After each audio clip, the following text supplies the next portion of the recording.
for the thousands in attendance and the millions watching around the world. Ladies and gentlemen, let's get ready to rumble!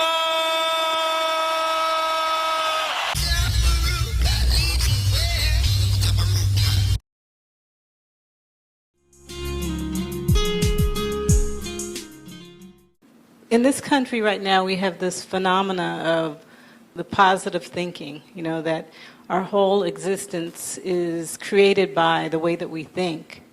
And you said earlier that there were so many things that were involved in the creative process and our creative experience. Can you elaborate on that a little bit? Everyone is responsible for their circumstances based on their thinking process, how they think, solely. So how you think? See,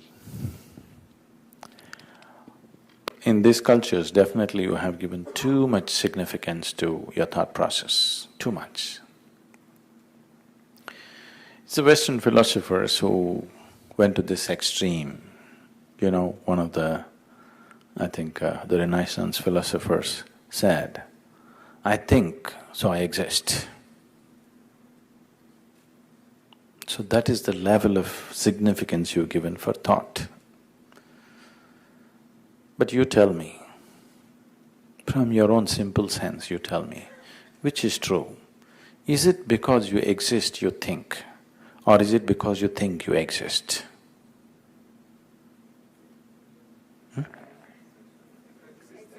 Because you exist, you think, isn't it? Because you have not known life any other way except thinking. Now you have made it all important. Now, for me, there is no thought. If I simply sit here, I will sit here without a single thought on my mind. Does it mean I'm not existing? I'm existing, absolutely existing. Because I'm existing in such a powerful way, thought is just a small happening for me. My thought is just a small happening for me in my life. I can think, it's not that I'm incapable of thinking.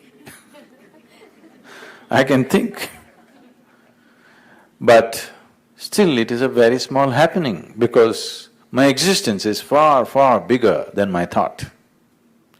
Now people are trying to make their thought far bigger than their existence. This whole positive thinking in the 60s, 70s, a few people made it very popular. Big names, almost all of them. Either they went neurotic, they broke up mentally and ended up in mental asylums, or they committed suicide. Because it's bound to happen. If you stretch the intellect beyond a certain point, you will crack up. You'll definitely crack up. So, thought being so important is a very unhealthy way to approach life. Initially it'll give you the thrill because you can create a few things with your thought. See, if you generate a powerful thought, you can make certain things happen. You can have a certain power over other people and situations. This will give you a high, but it is not an ultimate solution to life. You may be effective in the world, but within yourself you're still a mess. What is the point? What is the point? Right now that's what you're doing with… See, with education and other things, your thought is developed to some extent. You're effective in the world, you can do things efficiently, you can earn money, you can be successful, everybody thinks you're great, but you're a mess within yourself. This is happening to lots of so-called successful people, isn't it so? Yes? You see all the stars in the world, the whole world worships them and they think they're great, but most of them are just breaking down, isn't it? Looking good, you want to look good in 10 people's eyes. That's not going to change the experience of your life. If you sit here, you're absolutely blissful. This is what changes the experience of your life. What somebody else thinks about you, why is it so important? Or what you think about yourself, why is it so important? Whatever you think about yourself, whatever the whole world thinks about you, has no existential relevance. Whatever you're thinking right now has no existential relevance. It is only psychological relevance, maybe social relevance, but no existential relevance, isn't it so? Can I tell you a joke? Are you okay? Any kind of joke? No. Once it happened, Pope died. Not this one, previous one. Pope died and naturally he went to heaven. He came to the gates of heaven. There's Saint Peter sitting on a tall security stool, smoking a Cuban cigar. It's not banned there.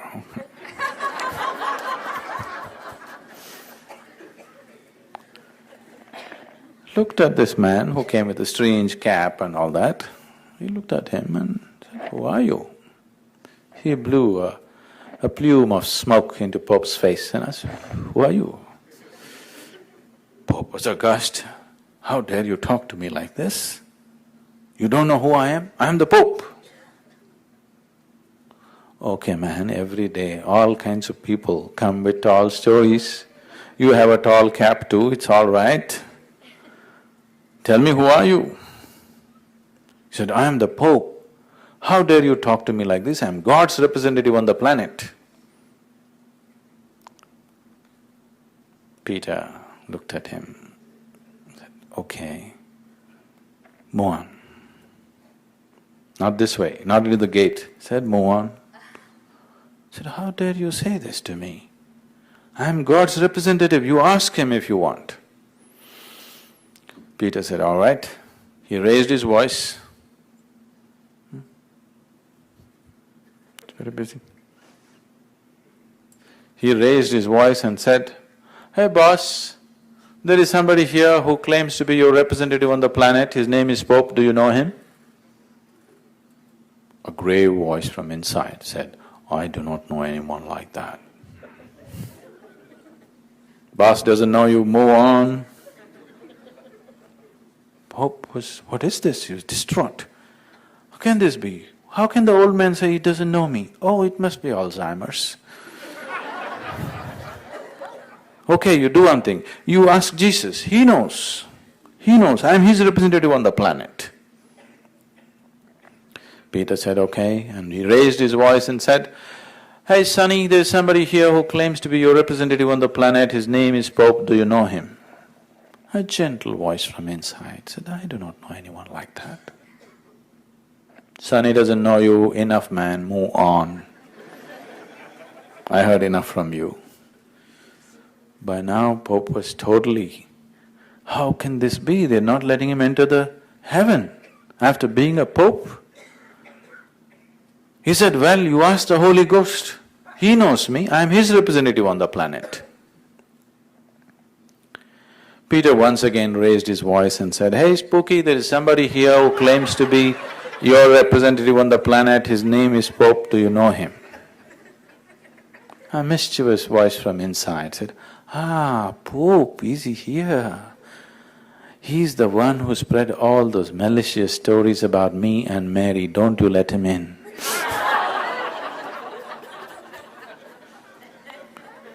What you think, you can think whatever you want, I can think whatever I want. The whole world can think something about me. It has no existential relevance. It has only psychological and social relevance. So when we say a spiritual process, we are talking about an existential dimension, not a psychological dimension, not a social dimension. So, with thought, if you generate a certain amount of powerful thought, you can create certain life situations around you. But with that, you cannot know the ultimate. But there is something within you which wants to expand and know, isn't it? How much ever comfort you provide, how much ever well-being you provide from outside, there is something within you which will not settle. There's something within you which will not settle. It is just, you may avoid it You may avoid it by watching the television. You may avoid it by going to the movies. You may avoid it by reading a book. You may avoid it in conversation with somebody. That's why you keep yourself so busy, just to avoid it. But if you sit down for some time and just look at your life, you will see everything feels empty and you want to do something else. It's always there. Either you address it or you don't address it, but it's always there. You can use your thought to create physical situations, but you cannot existentially move on by using thought because it has only psychological and social relevance to life.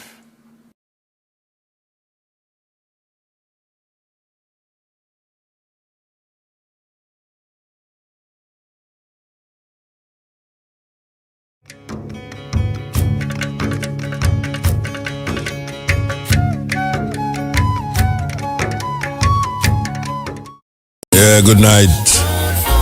Listen to Empress Sativa. Love song in the Rasta vein.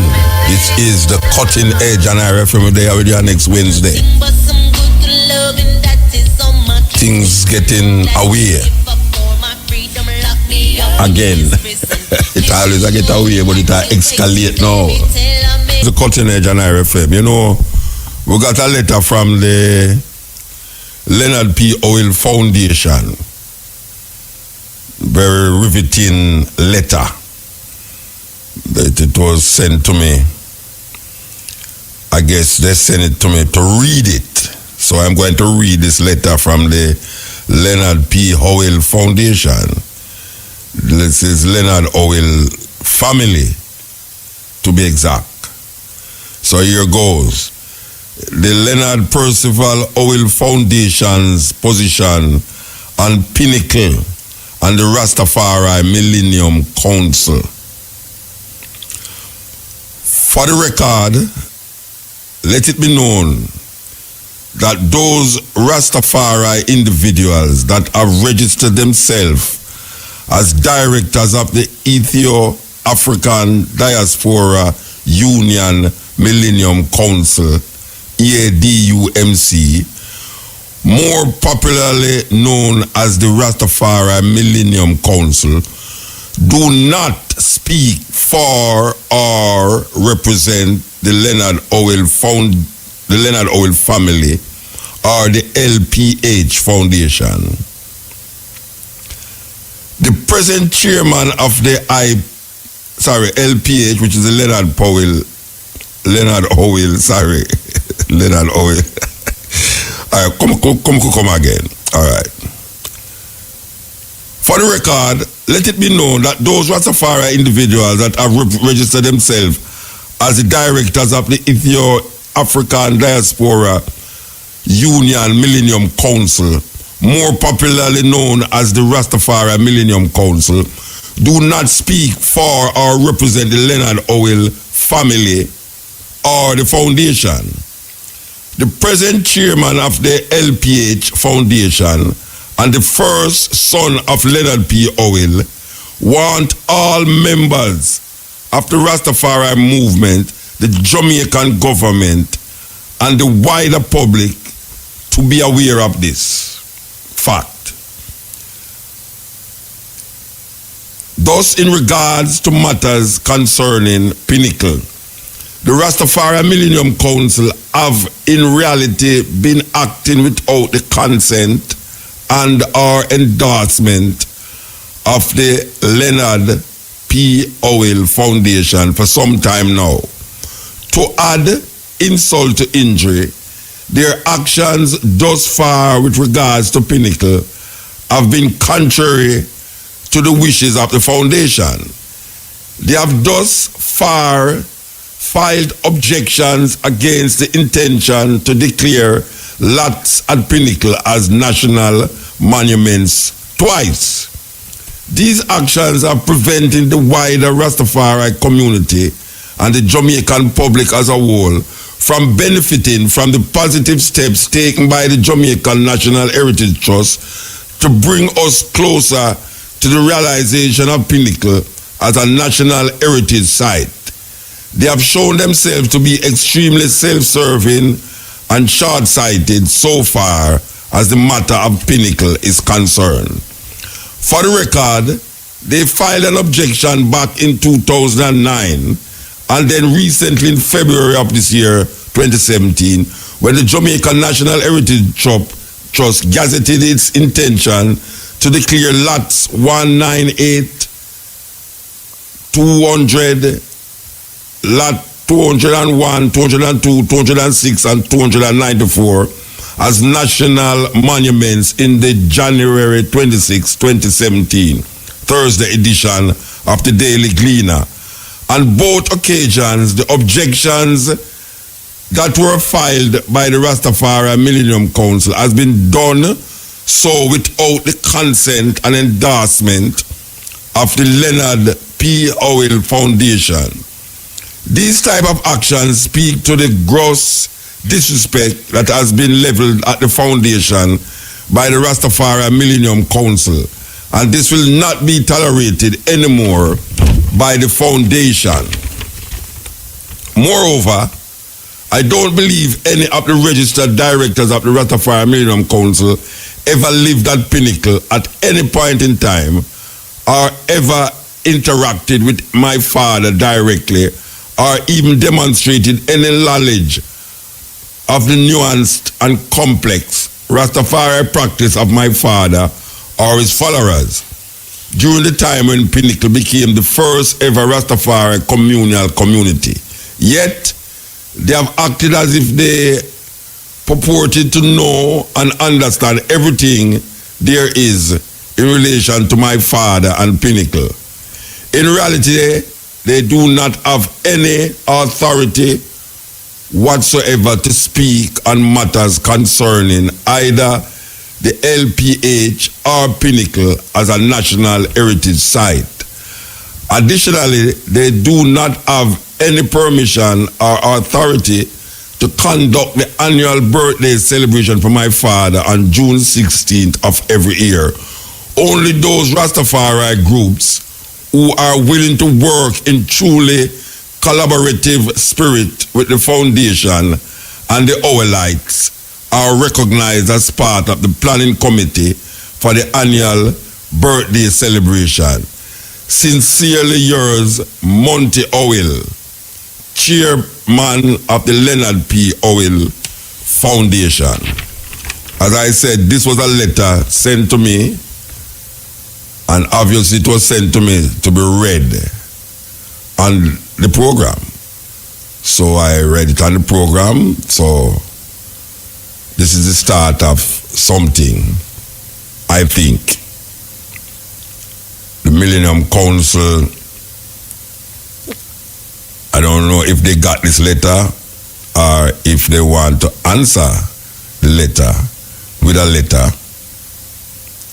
We will also read whatever letter they send to me personally or to the Cutting Edge or to Cabo.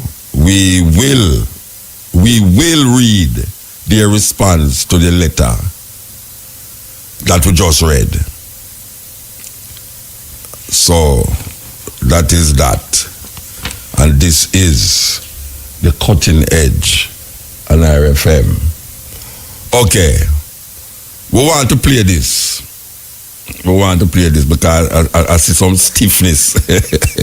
I see some stiffness going on, you know. I tell you, some people get stiff after hearing that. That letter was sent to me by Leonard Howell's son, actually, as you hear, Monty Howell. That letter was sent by him. Okay, here you go. I want you to listen to this on a different note. This is the Cutting Edge, you know, remember that. So I want you to listen to this on a different note. You ready for this? Okay, here goes. Truer words were never spoken. The less you associate with some people, the more your life will improve. Anytime you tolerate mediocrity in others, it increases your mediocrity. An important attribute in successful people is their impatience with negative thinking and negative acting people. As you grow, your associates will change. Some of your friends will not want you to go on. They will want you to stay where they are. Friends that don't help you climb will want you to crawl. Your friends will stretch your vision or choke your dream. Those that don't increase you will eventually decrease you. Consider this. Never receive counsel from unproductive people. Never discuss your problems with someone incapable of contributing to the solution, because those who never succeed themselves are always first to tell you how. Not everyone has a right to speak into your life. You are certain to get the worst of the bargain when you exchange ideas with the wrong person. Don't follow anyone who's not going anywhere. With some people, you spend an evening. With others, you invest it. Be careful where you stop to inquire for directions along the road of life. Wise is the person who fortifies his life with the right friendships. If you run with wolves, you will learn how to howl. But if you associate with eagles, you will learn how to soar to great heights. A mirror reflects a man's face, but what he is really like is shown by the kind of friends he chooses. The simple but true fact of life is that you become like those with whom you closely associate, for the good and the bad. Note, be not mistaken. This is applicable to family as well as friends. Yes, do love, appreciate, and be thankful for your family, for they will always be your family, no matter what. Just know that they are human first, and though they are family to you, they may be a friend to someone else and will fit somewhere in the criteria above. In prosperity, our friends know us. In adversity, we know our friends. Never make someone a priority when you are only an option for them. If you are going to achieve excellence in big things, you develop the habit in little matters. Excellence is not an exception. It is a prevailing attitude.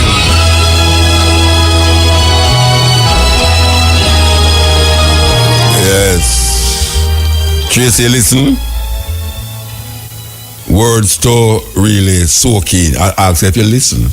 Yes, I listen. Okay. We want the people them listen to these things, you know. Especially them hours a night. You need some of them kind of inspirational talk. But we want to play this. Alright, I could play this first and then go play the other thing we want to play. But you know, you have to teach them. So children live what them learn. That's a serious thing. As we are saying, we're on that track here. So we're going to play this. We know you know it, but we're going to play it now in the program itself.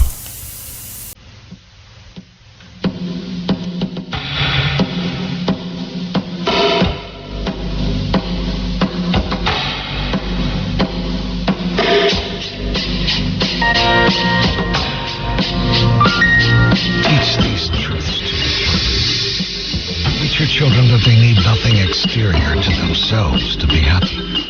No person, place, or thing. And that true happiness is found within. Teach them that they are sufficient unto themselves. Teach them this and you will have taught them grandly. Teach your children that failure is a fiction, that every trying is a success, and that every effort is what achieves the victory. The first no less honorable than the last. Teach them this, and you will have taught them grandly. Teach your children that they are deeply connected to all of life, that they are one with all people, and that they are never separate from God. Teach them this, and you will have taught them grandly.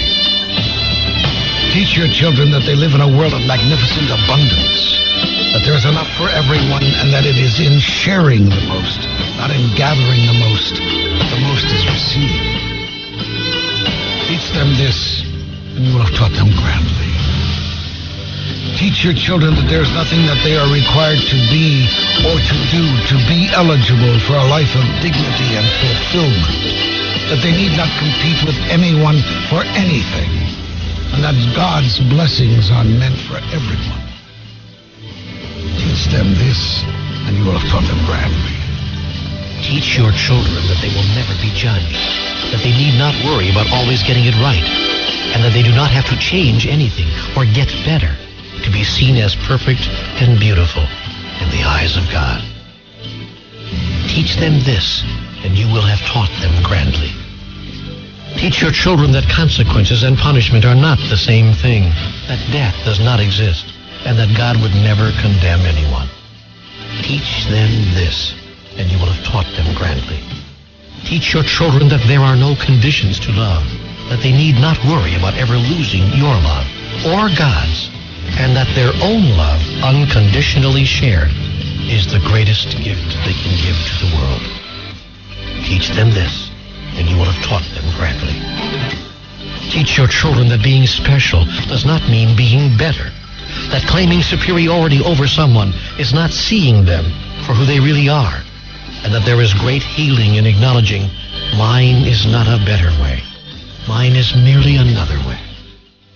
Teach them this, and you will have taught them grandly. Teach your children that there is nothing they cannot do, that the illusion of ignorance can be eradicated from the earth, and that all anyone really needs is to be given back to themselves by being reminded of who they really are. Teach them this, and you will have taught them grandly. Teach these things not with your words, but with your actions, not with discussion, but with demonstration.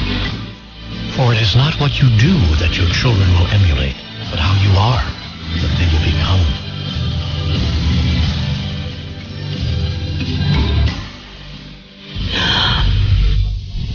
He takes me to the edge, the cutting edge. It's Mutabaruka on Irie FM. Tyler Perry gives us the analogy of 3 types of people. The first type he talks about is leaf people, the second, branch people, and the third, root people. According to Mr. Perry, some people come into your life and they are like leaves on a tree. They are only there for a season. You can't depend on them or count on them because they are weak and only there to give you shade. Like leaves, they are there to take what they need. And as soon as it gets cold or a wind blows in your life, they're gone. You can't be angry at them. It's just who they are. The second type of people, branch people. There are some people who come into your life and they're like branches on a tree. They are stronger than leaves, but you have to be careful with them. They will stick around through most season, but if you go through a storm or 2 in your life, it's possible that you can lose them. Most times, they break away when it's tough. Although they are stronger than leaves, you have to test them out before you run out there and put all your weight on them. In most cases, they can't handle too much weight. But again, you can't be mad with them. It's just who they are. The final type of people are root people. If you can find some people in your life who are like roots of a tree, then you have found something special. Like roots of a tree, they are hard to find because they are not trying to be seen. Their only job is to hold you up and help you live a strong and healthy life. If you thrive, they're happy for you. They're still low-key and don't let the world know that they are there. And if you go through an awful storm, they will hold you up. Their job is to hold you up, come what may, to nourish you, feed you and water you. Just like a tree has many limbs and many leaves, there are few roots. Look at your own life. How many leaves, branches and roots do you have? And what are you in other people's lives? You may want to call them today or send them a message just to thank them for being roots in your life. Yes, that was a message from Tyler Perry. You know, everybody know Tyler Perry, Tracy. Yeah, the actor, the producer, the director, all above. Okay, so somebody tell me say they would like hear back the first one when we play. Apparently, them catch part tight. Somebody say if I could play it back. Well, we have time, so we're going to play it back for them. With my white friends are upset, and for good reason. It's not every day you people get to see the inside secrets we whites have used for decades. to dominate people of color. But don't fear. My white friends are just mad, because once you know all the secrets to gaining real black power, they will no longer be able to rule over you, because basically you blacks are the cash cow for white economics, and it has always been this way. Now, let's get back down to business. Today, I'm going to give you 3 more tips to gaining real black power. And this time I will try to keep it short. Last time we spoke about unity, religion and economics. And while these are very important to establishing black power, there are other factors, more subtle, which you will need if you were to ever rule the world again. The first is self-image and self-love. The reason why you spend so much time trying to be friends with us white people is because you really don't want to be friends with yourselves. Your issue with self-image is a psychological one, which we implanted when we gave you our religion. This weapon was very effective, because it got you black people to fall in love with our image of beauty while at the same time making you hate your own.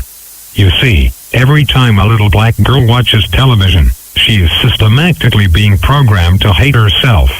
And this is really a crime, because that little black girl will grow up and teach her little daughter to hate herself too. These methods of mind control are called implants. They are very effective, and boy, let me tell you, if I had a dime for every black female who permed her hair, I'd be a millionaire. You black men really have to get it together. For you to perm your hair is saying to the world that nappy, kinky hair is not good enough to wear. To believe this is culturally suicidal and reinforces our white supremacy system on every level. To perm your hair as a black woman is like a shark cutting off its fin. To do this is an open declaration that you hate who you are. And everybody knows this but you. We whites look at you and quietly laugh. We can't believe how you try to suppress your own DNA and then teach it to your daughters like it is some kind of family recipe to make popsicles. This act is nothing to be proud of. You should stop it, and stop it now. I've seen little black girls as young as 5 years old with perms in their hair. This is completely niggardly and self-hating. Some of you black girls take it a step further, and wear other people's hair in your heads. How can any self-respecting people do this and keep a straight face? I mean, really. This is ridiculous. I'm sure the Koreans are lefting all the way to the bank selling you blacks other people's hair. And I'd be willing to bet that the Hindus who distribute it are getting a nice payday too.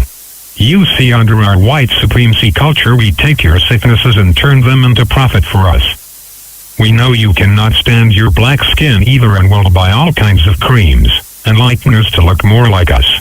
We've made billions of dollars on your dysfunction. This is the way we keep the money rolling in. The sad thing is you hate yourself so much, you were willing to burn your scalp and face to change it. Some I have seen cut their noses down to be more white. Michael Jackson was one of those girls who did this. I mean, guys. Whatever. You get what I am saying. It's all about not being who you really are. But worst is the fact that you can't really say you love others until you can truly love yourselves. Which is why some of your relationships with black men are so bad. He's the deep part. Some of you would diss a black guy because maybe he didn't go to church or have a good job. You would say if he does not believe in Jesus, you cannot date him. Remember, many of the images of Jesus have blonde hair and European features. So you diss the black guy for a blonde hair white guy who's basically a ghost, and then turn around and diss yourself by bleaching and perming your hair to look like the blonde-haired white image we gave you during slavery. Long story short, you were so in love with our image you reject everything that's not us. And that's how we control you. If I saw my white girlfriend trying to put other people's hair in her head and trying to look black, I would not respect her as much as I probably should.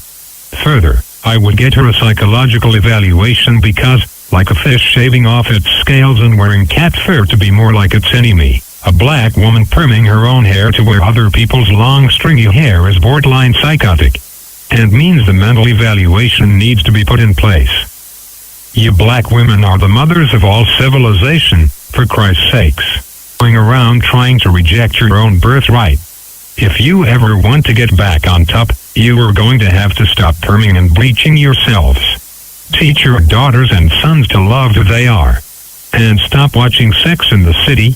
It's just a bunch of white women bed hopping and living a lifestyle you will never see. You are listening to Love being black. Turn those skinny white bitches off and give your babies a future where black girls rule. This is a good start. You are listening to Mutabaruka. Welcome to Jamaican Roots and Culture. I'm Pat Clark. The cotton tree is of cultural, spiritual, and historical importance to Jamaica. The appearance of this extraordinary tree makes it a prominent feature of the Jamaican landscape.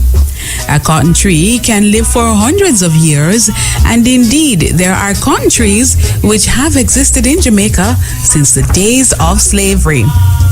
While some regard the cotton tree's immense size as the reason for its association with the spiritual realm, others point to a possible connection between the cotton tree and the baobab tree, which is a tree of great importance to the people of Africa. The tree's relationship with animals, such as Jamaica's yellow snake, is another reason why the cotton tree is often shunned and viewed with fear in Jamaica. The yellow snake is known to sleep in the hollow of the giant cotton tree.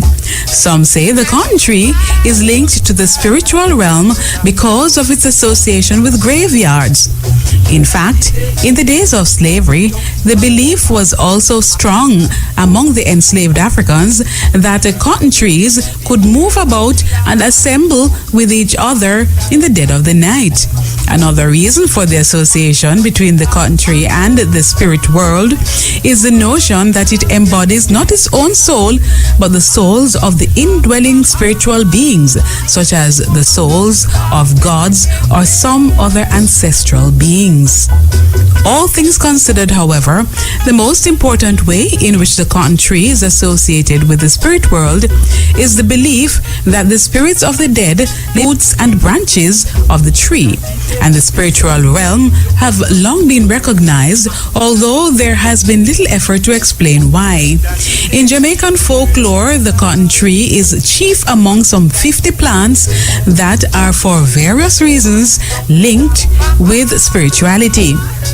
Jamaicans view the tree with awe as they are believed to be in some way connected to ancestral spirits, perhaps because some of these trees have been in existence from back in the days of slavery, and it was a common practice in those days to hang slaves on cotton trees. The spirits of the dead ancestors are then believed to have haunted those trees. And now, to end Jamaican Roots and Culture, here's our famous quotation from the Black diaspora. There are few things in the world as dangerous as sleepwalkers. The words of Ralph Ellison. And that's how we end this week's edition of Jamaican Roots and Culture. For Jamaican Roots and Culture, I'm Pat Clark. Yeah, this is the Cutting Edge on RFM. As you can hear, we're depending on a tracker. And we're not come and fight. We want to play something here that you really have to listen to carefully. The reason why you have to listen to carefully is because of the accent. It is a shaman from India, what they call a guru. You know, they have gurus, like oracles, like people who help you to move from one level of consciousness to the next level. Like counselors, like advisors in the spiritual realms in the eastern part of the world, especially India. Them call them guru. Well, this is a guru. And I'm going to ask the question, where is God? Somebody asks him the question, where is God? And this is how him answer. Here goes. You have to listen carefully.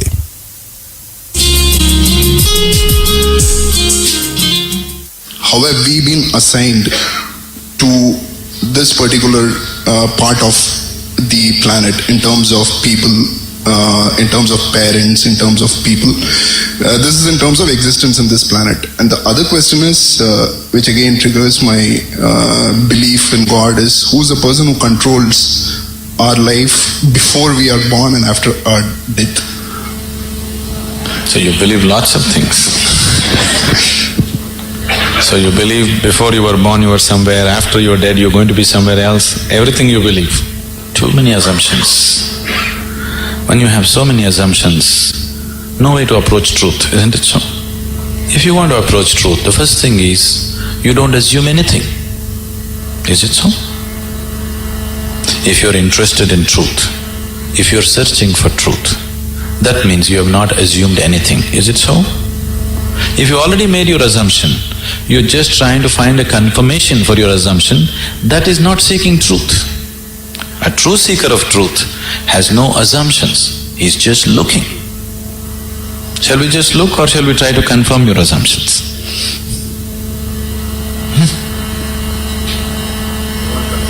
You want confirmation? You're right. Does that get you any closer? If I tell you your beliefs are right, does it get you any closer to truth? Does it? You feel better. Oh, okay, I've been right. But nothing gets solved, isn't it? Life doesn't get solved, does it? No. So confirming your belief systems doesn't mean anything. This is a big problem with human beings. They want to be right all the time. It's the biggest problem. In fact, it is the basis of all conflict in the world. I am right, you are wrong. This is the problem, isn't it? Isn't it so? What I believe is right, what you believe is wrong. Isn't this the basis of all problems in the world? Whether it's within the family or in the community or in the world or wherever? Yes? Shall we eliminate the problem a little bit? The first thing you need to do is, after all, they are your beliefs. And your beliefs are not original, picked up, isn't it? Your priest or mullah or father or mother, somebody put it into you, isn't it so? Picked up from somebody. It depends how powerfully they worked on you. And they work pretty powerfully. Because the business is at stake otherwise. So what you assume may have nothing to do with reality. Now you're trying to understand something which is beyond the physical, with physical context. It won't happen. You're trying to perceive something which is beyond physical through sense perception. Such a thing cannot happen. Now you want to measure the depth of the ocean, but you went with a foot scale.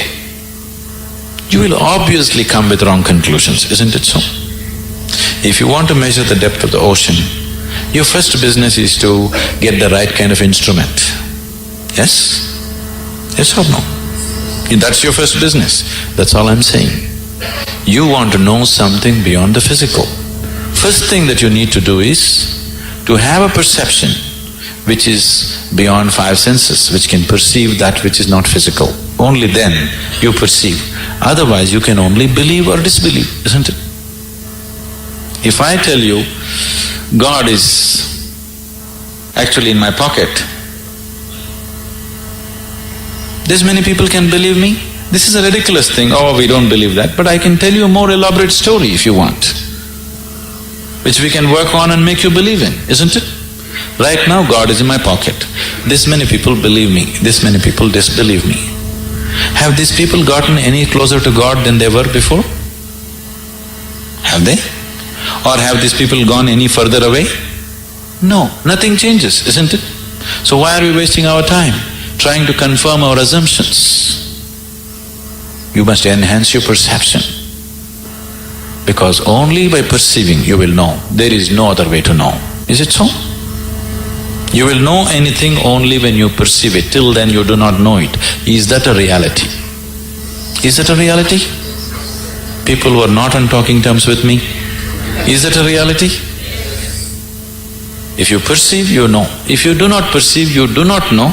You are unwilling to admit, I do not know, so you believe, isn't it? If you are just trying to pass the social test, belief is a good way to do it. but you want to really know, then belief is not a good way to do it. Belief gives you confidence. And fools getting confidence is dangerous. Do you understand? When idiots become very confident, it's very, very dangerous, isn't it so? Do you see? Intelligent or hesitant, stupid or confident. Have you seen this? Great confidence. Because when you simply believe something, you will have great confidence. You will have no doubt about anything because you don't apply yourself to anything. You're 100% sure. You see George Bush, how confident he is? He's very confident, isn't it? Doesn't he seem like confident? Very confident. He came to India and declared, I am a believer, I am a true believer. I thought, you don't have to say it, can't we see? You must be a believer, otherwise you don't walk blind into situations. If you're somebody with sense, you would look around, isn't it? You would see what is there and what is not there, because you're a believer. Not just in God, in so many other things. The most sensible way to start your life is, what I know, I know. What I do not know, I do not know. Once you come to this sincerely, you will see your knowing will constantly go on expanding on a daily basis. Otherwise, the moment you believe, you are stagnant. Belief is death actually. Marx said, it's the opium. Religion is the opium. Because it puts people to sleep. He's very right. It's put people to sleep, isn't it? Hasn't it? Sleep is comfortable. What's wrong with it? Why sleep? Why don't you die? It is even more comfortable. Do you know that? Because anyway you're a believer, after all your God is waiting, why don't you go? Yes, isn't it? Because anyway you know when you die you'll go to God. What is the problem? Why are you waiting, going to this hospital, all this nonsense? Why don't you go? Why are you delaying your progress towards God? That's not right. You're not a true believer, isn't it? This is the Cutting Edge on IRFM. You just listen to Sadhu's guru talking about where is God. You know, we always say if we use the term God is in an eye and out of eye. You know, you are in God, God is in you, just so it go. Anyway, we're going to play the same brethren Sadhguru talking about karma. You know, karma, people say karma. For those of you who don't know what karma is saying that whatever you do, whether it's bad or good, it come back to you. So if you do something bad, eventually that badness will come back. And if you do something or things good, eventually good will come back to you. That is a term they use named karma. A lot of us is surrounded by bad karma. Some of us is surrounded by good karma. The bad karma that you are surrounded by, sometimes you have to really check yourself to find out why is it that you are surrounded by so much bad karmas. Likewise, good karma. You have to check yourself and say, oh, what have I done to deserve such goodness in my life? So we want to play the guru talking about karma.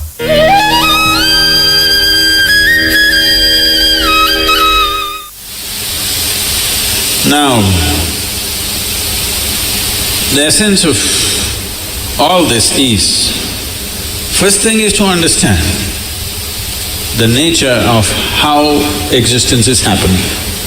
Either you can look at this, or you can look at the atom, or you can look at the universe. If you want to look at the universe, it is complex, it is difficult because you don't have a gallery seat, you know. There is no… it is not like a stadium, you can sit somewhere and watch the whole universe. Very difficult, you can only see it in pieces. If you want to watch an atom, nobody has seen an atom, do you know this? Do you know this? Even in a super electron microscope, you can't see an atom. We have observed its activity, but we have never seen an atom as such. But we have broken it. We are capable of breaking things that even we cannot see. That's our… we are very proud of this these days. We can break anything. We can make it or not is a questionable thing, but we can break anything we want. Even if we cannot see it, we can break it. Now what you see and what you do not see itself is a very dicey thing in the sense, what is it that you can see? Right now, can you see my hand? Yes. You can see my hand only because my hand stops light. If my hand did not stop this light, if it allowed light to pass through, you wouldn't see this hand, yes? Or in other words, right now your visual apparatus can see only those things which stop light. Anything that allows light through, you cannot see it. You cannot see light itself, first of all. Can you see the light that is here? No. Only whatever stops light, you can see it.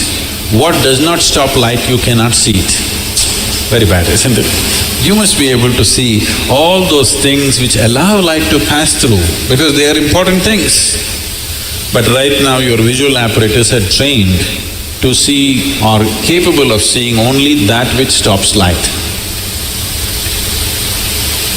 So the whole process of seeing life the way it is means, first of all, evolving an eye, a thoughtless eye, an eye which is free of thought.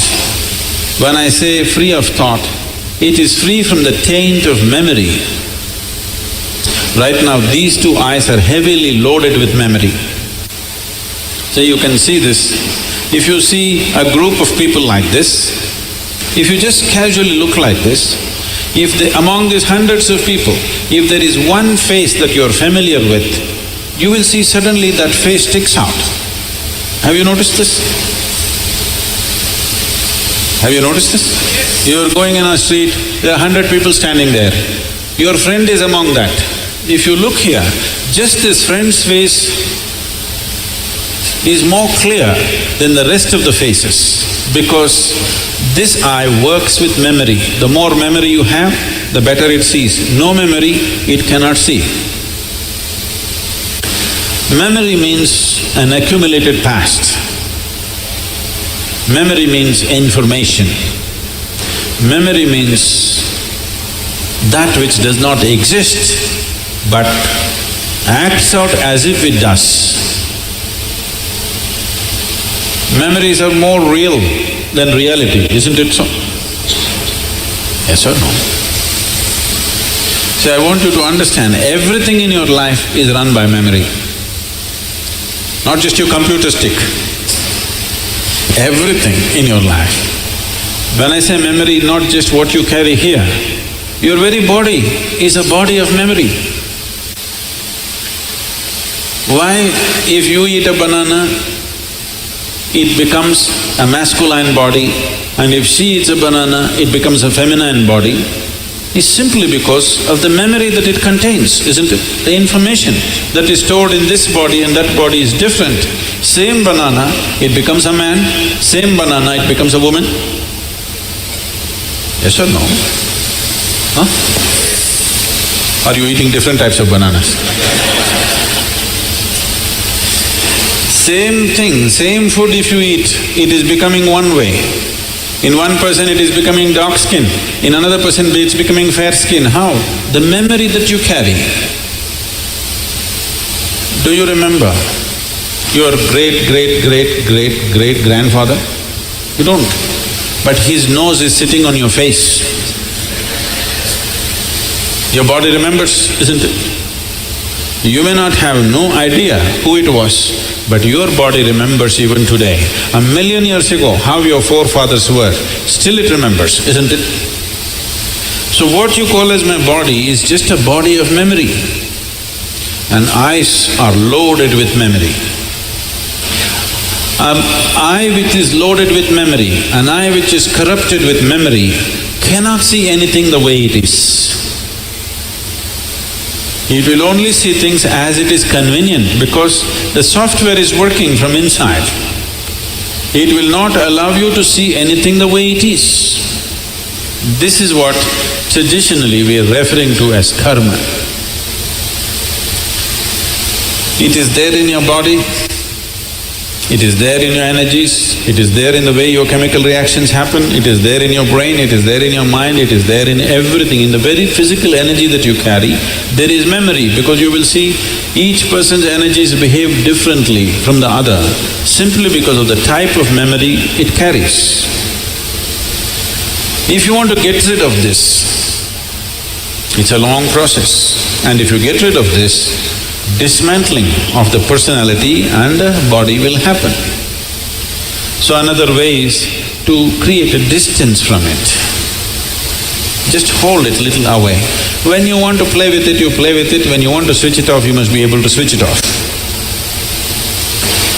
So for this, an external view is needed. Right now, your ears are loaded with memory, your eyes are loaded with memory, your tongue is loaded with memory. Why? If you are born in Karnataka, if you go to North India, food doesn't taste good, is because the tongue is loaded with memory. Yes or no? Have you suffered this or no? You went north and they said aloo bhaji, aloo matar, aloo palak, aloo parota, aloo, they said. You couldn't stay there because your tongue is loaded with memory. It wants the same things back, otherwise it will suffer. So what being loaded with memory means is a cocoon of the past is holding you. It will not allow you to even move into the present. A cocoon of the past holds you, and you allow it to do this because it feels safe. It creates a cocoon. There is safety, but in safety there is also imprisonment. You're really safe if we lock you up in a safe, isn't it? But the problem is you can't get out. That's the whole problem. Walls that you build as self-protection, they also become the walls of self-imprisonment. That is the nature of life. If you lock yourself from inside or outside, it's the same thing. As long as you do not open the door, whether somebody locked you from outside or you locked yourself from inside, there is no difference. Anyway you are imprisoned, isn't it? At least somebody locked you from outside, you can at least complain and scream. You locked yourself from inside, you can only be depressed. You cannot even scream. At whom will you scream? So this process of what we are looking at is the memory imprints itself on all levels, right up to the elemental level. From the 5 elements which function here, from just after that, memory's work starts. So when we utter the word karma, it is not one simple formula, or it's not, people are saying theory of karma. We are not talking about any theory. We are referring to a certain reality. Karma means memory, action and memory. Past action exists only in the form of memory, isn't it so? Yes? Memory, not just what you carry here. Every cell in the body carries its own memory. Why one atom behaves differently from another atom? Though the same ingredients is, it has a memory. A hydrogen atom has one kind of memory, oxygen atom has another kind of memory. Unless you mix them up, they will continue to behave like that. It is in a small circle, you are in a little larger circle, the universe is in a much larger circle, but the same memory rules all of it. So when we said karma, We are not talking about some concept or philosophy. We are referring to a certain reality which is finding manifestation as who you are. The very shape of your body is because of memory. If a bird eats a mango, it becomes a bird. If a worm eats a mango, it becomes a worm. If you eat a mango, you become a human being. Same mango. How many things it's doing, depending upon what kind of memory it carries. Isn't it? What you call as a seed, if you plant the same seed, if you plant a seed in the same soil, here you plant a mango tree, here you plant an apple tree in the same soil, this will only produce apples, this will only produce mangoes. I know there is a newspaper picture where a jackfruit is become bananas, that's different. Yes? You saw this? Are you all from Bangalore or Devanhalli?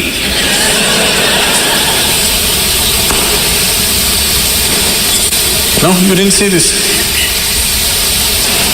A bunch of bananas are coming out of a jackfruit for some reason. And that's a freak.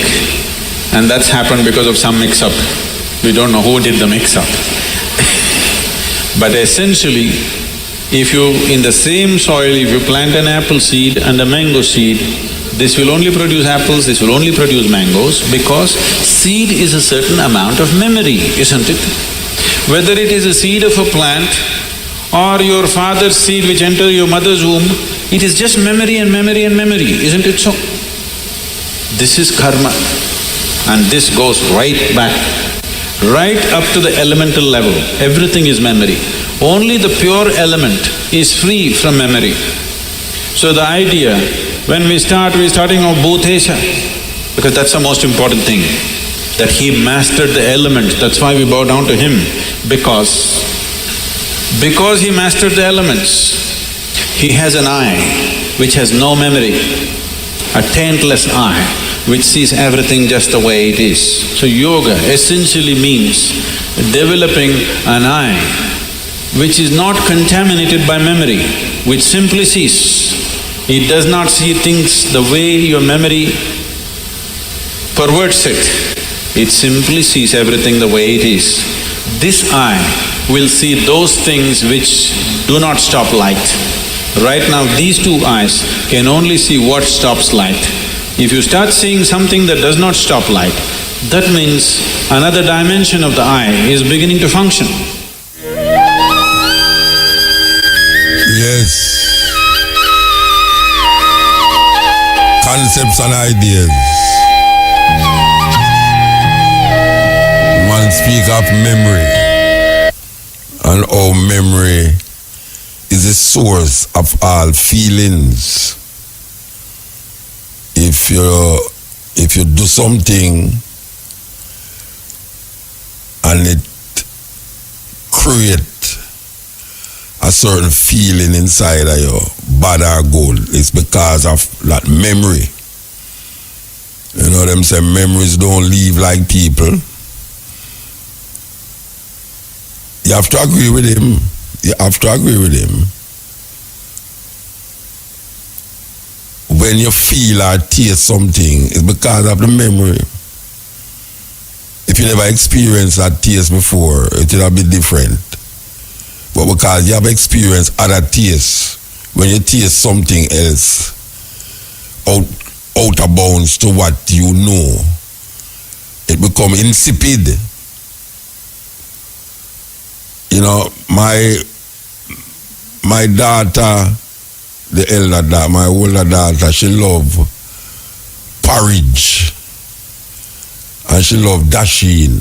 But I know why she love porridge and dasheen. It's because we used to give her enough porridge and enough dasheen. So even when she grow big as her now, porridge is a very serious thing to her.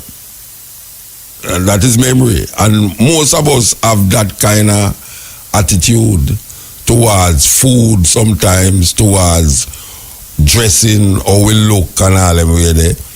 We have that feeling towards how we look now. And if it don't correspond with a certain memory, we feel we don't look good, or we feel like it not work out, it not fit in. And some of the memories is placed there by our environment and also people. You know, we relate biblical thinking to our memory of how we were taught it and how we read about it. So we're going at the computer in our brains and try find the answer to what is confronting us now, and we search in the memory bank. This is a serious thing. This is Iyanla Van Zandt, author of Acts of Faith, and you are listening to Mutabaruka. And as we hear Iyanla Van Zandt, we have to play this. When you feel angry. Working definition. Anger is the response to built-up frustration, a rebellion against authority, the experience of having one's sense of personal power denied or infringed upon. How do you handle anger? Do you stuff it? Do you blast somebody? Do you lie to yourself and others saying you are not angry when you are? How did you feel when someone was angry with you? What were you willing to do to make things okay again if someone was angry with you? Don't you hate it when people fire a series of questions at you before your brain can compute them? I believe that anger is one of the most powerful emotions a human being can experience. Perhaps it is because the impetus for anger is passion. Passion is the driving force of life. Unfortunately, when we do not know how to process and express our anger, we also seem to have difficulty expressing our passion. You are never angry for the reason you think you are, is one of the basic premises presented in The Course in Miracles, a psychological construct designed to create a shift in perception. The Course, published by the Foundation for Inner Peace, teaches that anger is the ego's response to the belief that it is being attacked. The ego believes it can be attacked because it believes that we are all separate beings. However, since we are all one in the mind of God, it is impossible to be attacked because God cannot attack itself. The Course teaches the worse people act, the greater is their need for healing. When we experience anger, there is something inside calling out for healing. Do you feel powerless, unacknowledged, unloved? Who are you really angry with? Yourself? A parent? Your first love who left you for someone else? Why are you angry? What has this person actually done? Why do you think they did it to you? What kind of judgments have you made about this person, about yourself? All of these questions and more are underneath the temporary experience of anger in which you currently find yourself. Let me remember. I have a right to feel what I feel. People act out of the need for healing. I can choose what I feel about any experience. Forgiveness will provide relief and release. Let me remember. Love will heal anything that is not an expression of love. And for this, I am so grateful. Iyanla Van Zandt. Remember years ago we had her in the studio here when it was upstairs. We're going to come back to Iyanla Van Zandt after the 12 o'clock break here and the anthem here. Because, as I say, we kind of shift up the vibes, you know them way there?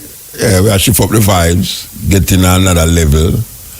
get into your mind more, get into your consciousness for the next level. When you draw it from the memory. It's called karma, really. Okay, so I could take Iel Muta. Yeah, blessed. Give thanks, sir. Yes, man. Mr. Muta, I say Sunday gone.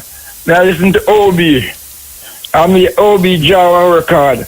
And say, Mutabaruka cut this record here. Like Root Boy. I'm say when me hear Obi cut him, say me have to call him again for me have him say that, you know? Yeah. And I say, I cut the record there. I say Mutabaruka, man, I'm used to sit in at the Owen Brown, you know, Obi, right? Yeah. Where the tune name? Where the tune record, Root Boy. Me say, brother Muta sound so nice, man. Where the tune go? Where the tune name? Like that's a Rude Boy.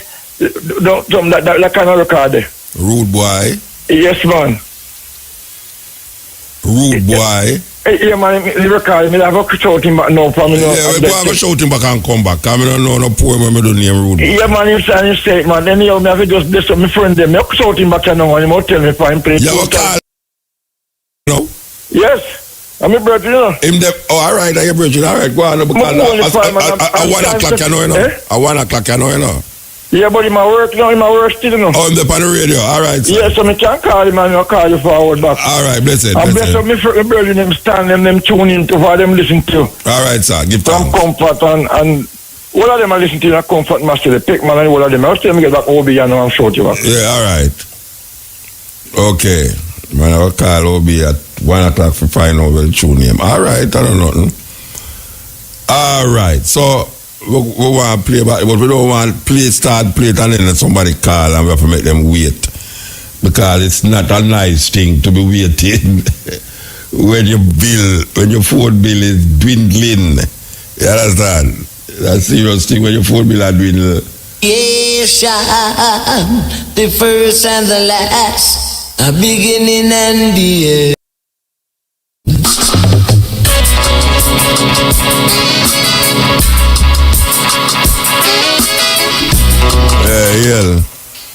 Iel Muta. Blessed man. Yeah, man. Two things. The first thing is the thing the way you asked me about and said don't phone you forward if we don't get the information there. Yeah. With the Radigan, Radigan. Yeah. It was. I don't deal with Facebook. I do on Facebook, but it was live on their Facebook page. Who for Facebook? I'm telling you, ITV News. ITV News on Thursday, the 9th of March.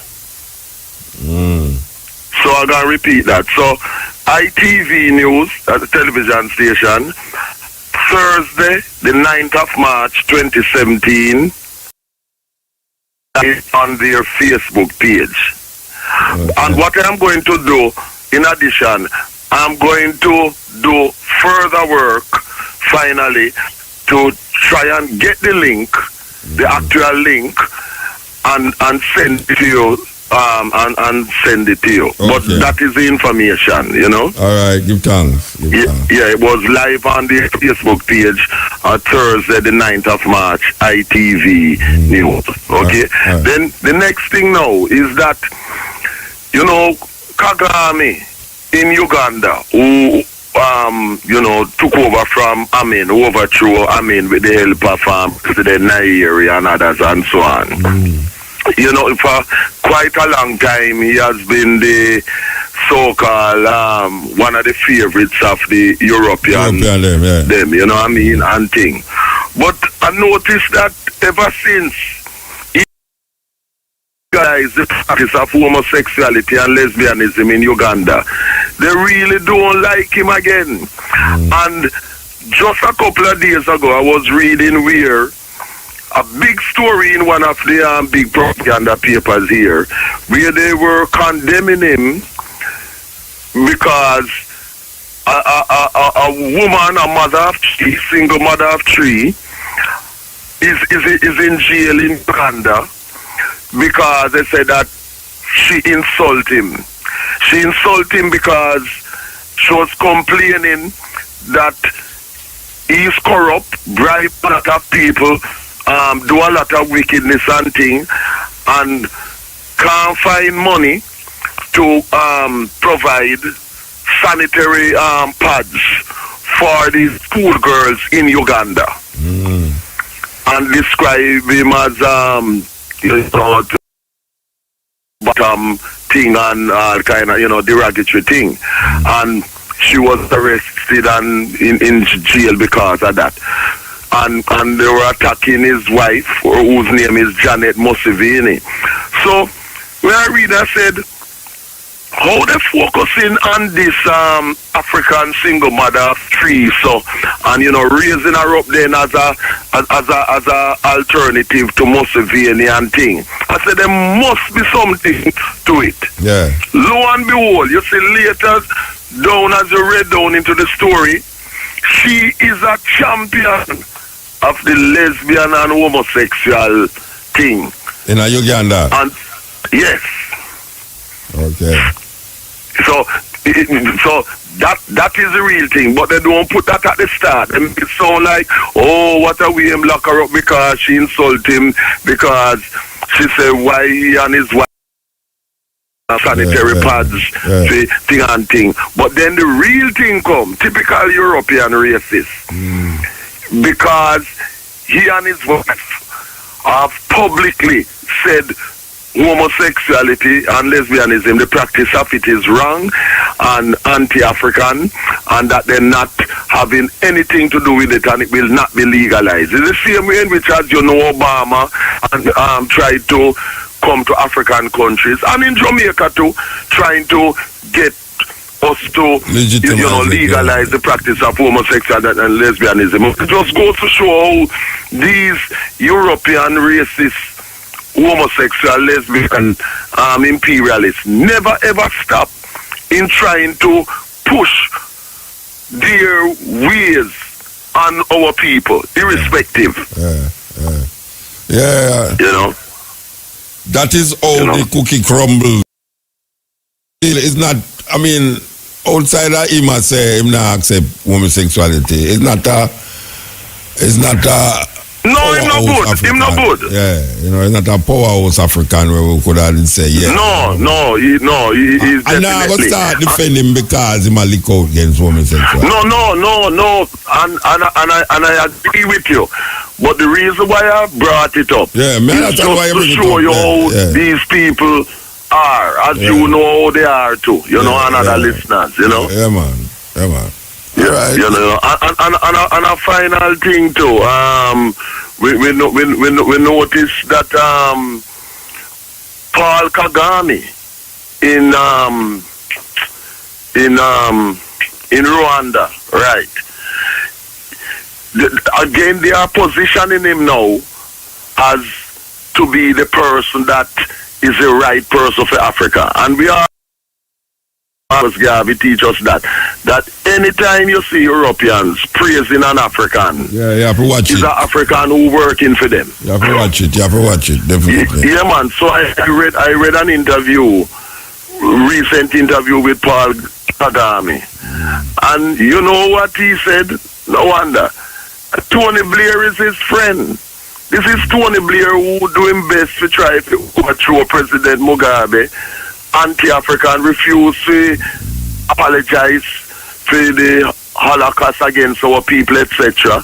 And this, and he's saying, oh, Tony Blair is good and that, in spite of everything. So, our people just always have to be aware of what is happening. And of course, you have heard of the whole fiasco with the former Romanian tennis player referring to Serena unborn child. Yes, as a mix of milk and chocolate and thing. But you remember some time ago there was a letter going around on social media which later proved to be a hoax, saying, but in it said, Serena said that African men are no good, that they are obsolete and must get any other thing.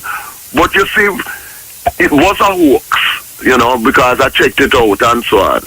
But with her pregnancy for a European, that is not a hoax. Yeah. And I leave it at that. All right, sir. Give thanks. We give thanks. Yeah. And Africa Liberation Day coming up soon, as we know, 25th. Yeah, we'll celebrate Jack Ruby. We'll celebrate Jack Ruby down here Friday, May the 12th. Jack Ruby. What you say? We're celebrating Jack Ruby Friday, May the 12th down here in St. Anne. Renaming the road Jack Ruby Avenue. Yes, because that are the street name where people didn't give it from in at the time at Jack, and I'm really glad to hear that. Yeah. So you're going to play music on it? Yeah. You're just on the poetry? No, we're going to play music, and it's a big thing, it's a whole day thing. I refer me go down there the whole day. All right. Last year, the whole of Watchy Black Up. The whole of Watchy Black Up. People did not try difficult for go through all Fern Gully last year. Well, the 12th, well, listen. I am really glad about that because Jaffax, Jack Ruby, you know, I'm a brethren and thing, and me really glad say that place a name officially for him, you know, because remember them days when him a play the sound and Fat John, Bobby Culture, and all Brigadier and all the brethren. Brigadier go down the toe. Brigadier go down the toe. Yeah, man. Remember them days when Ira used to DJ it all out of St. Thomas when them play Arrows Island in the sun out on the miles, Bull Bay, in the 70s, and Ira, DJ Jack Ruby, and Crutches and Poddy Roots, a Chat Pa Arrows and a Bill Arrows. We got technical with we play the sound and him brother Ivan, Sonny Linton and thing, you know. Them kill him. Yeah, boy, I tell you, man, Philip, man, we Kingston Technical Hygiene, man, my vex. That's why I do a tribute in my magazine a couple years ago, in life story and thing, man. Arrows International, the first sound for name Arrows International, you know. Yeah, all right, Philip, man, all right, blessings, Irie. Scotty Edge, EL. Yes. Yeah, blessed. Yes, Muta. Irie. Yeah, man, a good while, I man. Yeah, they were still, but you know, I thought, yeah, man, I give thanks to the sound from the daughter, the man, talking about anger and them things. Oh, I am Van Zanch name. Yeah, man, trust man, them sound really inspiring, man. Trust Virgin, and I man pass through certain things still, and them sound just like I man look within myself more deep and say, boy, you know. Yeah. I them think I man did go through, so. Well, give thanks, man. Give thanks. Yeah, man. So that is like it's just a form of charity, you know. Yeah. So them time why man. Where I go through. I give thanks, legend. All right, sir. Give thanks, yeah. Yeah, man. Best of luck. Yeah. We know say all the people listen. I will know say it must seep into some of your consciousness. You know. We hope say it help somewhere along the line. It help somewhere. Cause when I listen to it help I too. You know, and it's years we listen, years we listen. There's so much thing to bring to the people them on the radio. If we just have time enough. But there's so much things, man, so much things that we can do to radio. Don't know why they announce that them a joke it out. Like them a joke it out, man. Yes, EL. Muta. Yeah, blessed. Me get over here. Yeah, what happened now? Where you say now? Him said the record near the People's Choice. People's Court, man. Him never. Yes, you're right. So the first you hear that? Yeah, I never know say it cut that one, man. Oh, you then the most popular poem ever do, man. And that, me find out, man, Mr. I'm a call back out me. And him bust it up again, man. Oh, him just a play it now? Yeah. No, him come off now. But me I said this Sunday. Yeah, Him play about 3 times straight, man. Okay, all right, sir. Me love it, Muta. All right. But you don't play it, you don't play it. We play it all the while, man. We play it all the while. I just try to listen. No, we not play tonight. We're up on a different level. Give a thanks, then, enough respect. All right, yes. Maybe tomorrow. Little yes, more play. Show it back here. Yeah, all right. Yes. What was it there? Joe feel have a thinking in her. Joe feel have a thinking in her.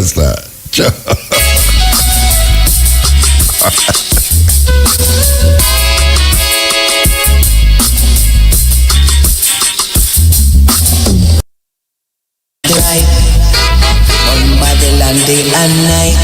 We are go burn them silver and gold.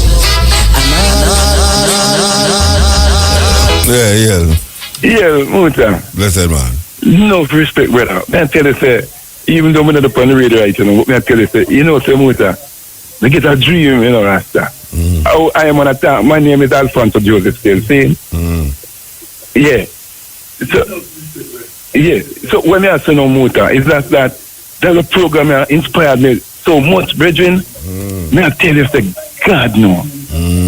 May I tell you, Muta, may I tell you, say, the eye touch me with them program that right now, it's like, me never know, me just find myself just decided to say, well, I can't make no more of your program partner, brethren. God, you inspire my life so much, brethren. Yeah, well, what you have to know is go to your bed. Yeah. And then tomorrow when you wake up, here last night, which is now, yes, Muta. You just go to your bed now and lay down and sleep and wake up tomorrow morning. You're going to find out how deep it is in your consciousness. Yes, Muta. Yes, Muta. Yeah, man. Give thanks, brethren. Yeah, enough respect. Yes, sir. Yeah, man. All right, brother. All right. Yeah. Because yeah, Ian. Yeah, greetings, Muta. Yeah, blessed man. Yeah, I imagine I have the store from Alpha Chain in a Central Plaza. The brethren, what you doing? You know, try to get to your mobile. And the folks ever call me and get me noted. Yeah, man, for real, man. Yeah, man. I know your topic where you're on tonight, you know, but you know, you ask for a long time thing, the Duaya story. The man who did that shadow and go to Africa, that story that break my heart. Liar, him name. Yeah, but you can't get it now, man. That top 4 hours. No, not now, we know. You want me replay that? You want me replay it? Huh? You want me replay that? Yeah. All right, we're going to look it up. We're going to look it up. Yeah, man, we're going to look it up. Definitely. So, you know, man, how your business, man? Night, you know? Yeah, how the business are going, man? Good, man. Good, my horse, man. You get me? Yeah. Oh, Turkey, man. Yeah, man. See you, man. Dubai, man. Number in a motor. I want to get your number. All right, my boss. Give thanks. Yeah, man. Give thanks. Jackie Alice is supposed to love when you call us or no. I don't know, man. For real, man. A long time we don't see Jackie do. I'm not going to tell her to you call. Trust me. Yeah, man. I'm wise to big you up to you no more. All right. Give thanks. And all they are listen to, you know? Yeah, man. Give thanks. All right. Yes, man. Give thanks. Yes. Very, very authentic youth that, you know. Working. We love when we say a youth at work. Man and wife just work together. We love that. Okay. So now, without further ado, you know, you could have deal with the word. Anybody else will call up and go, hold on, you know. We promise to play it. So, this is the same guru now talking. What is God? A big question that, you know. Big question.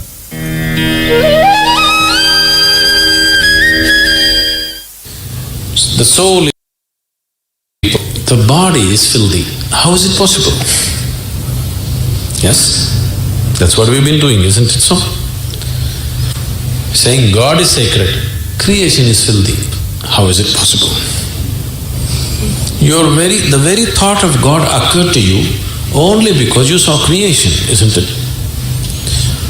When you were born and you opened your eyes, you looked around, so much creation. Before you came here, so much has happened. Obviously, you did not create it. So you thought there must be a creator. This is how you come to the creator, isn't it? The moment you thought there must be a creator, because you're in a human form, you thought it must be a big man. A small man like me cannot do all this. It must be a big man. Just 2 hands, how can it do so much creation? Isn't it? Isn't it so? If you were a buffalo, you would be really thinking, God is a huge buffalo. Isn't it so? Yes or no? You go and ask a buffalo and see. A buffalo will insist, God is a huge buffalo. maybe 4 horns.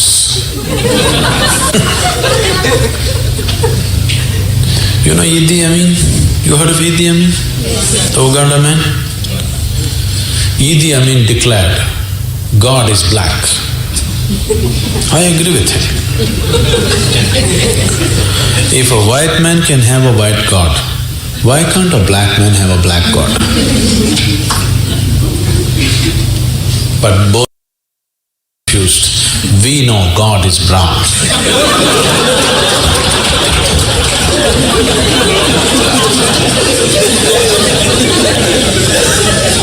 Because he visited us, you know.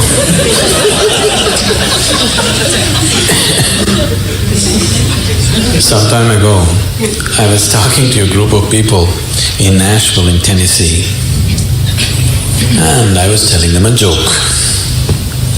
In the joke, I just referred to God as Him.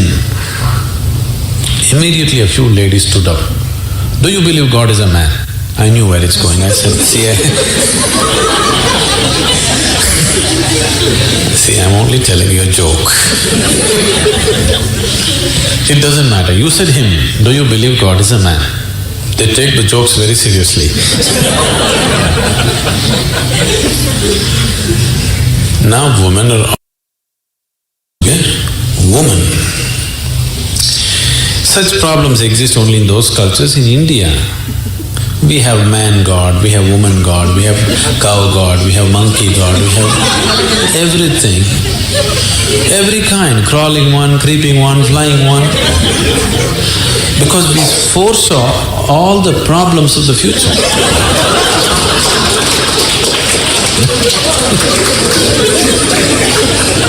See, when man was the most powerful force on the planet, man was naturally God.